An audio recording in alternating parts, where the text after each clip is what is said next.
एक समय की बात है। गांव से दूर एक जंगल में रहता था एक ईमानदार लकड़हारा जिसका नाम था रामू। एक छोटे से घर में रहता था और रोज मेहनत से काम करता था। फिर भी उसके पास खाने के लिए कुछ ज्यादा नहीं रहता और वह गरीब ही रहा। एक दिन वह लकड़ी काटने कहीं दूर गया।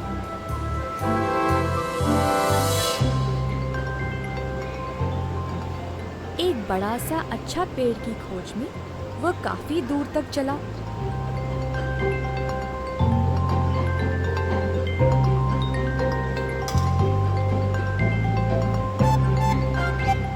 जब उसे पेड़ मिल गया वह काम पे लग गया। कुछ समय बाद लकड़ी काटने के समय लकड़हारा के हाथ से कुल्हाड़ी फिसल के नदी में गिर गई।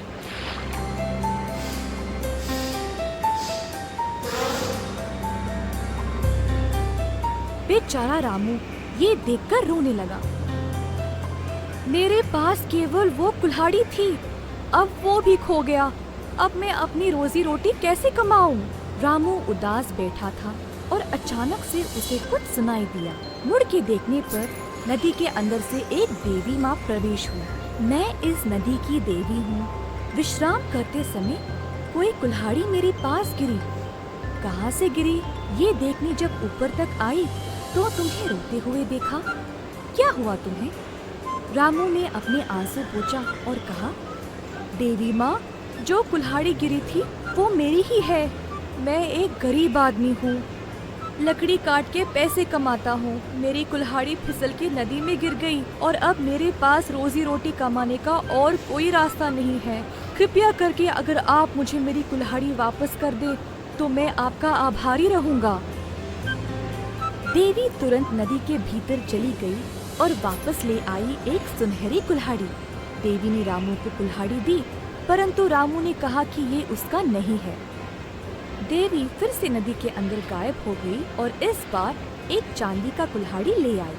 रामू ने फिर से मना किया और बोला कि ये भी उसका नहीं है। अब वह और भी दुखी हो गया।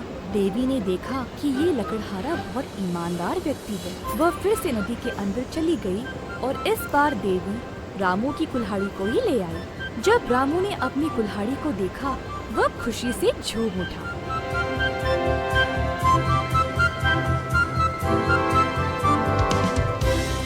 उसने देवी माँ का बहुत बहुत धन्यवाद किया। रामू की सत्यता देखकर देवी माँ ने सोने और चांदी दोनों कुल्हाड़ियों को रामू के हाथ में सौंप दिया।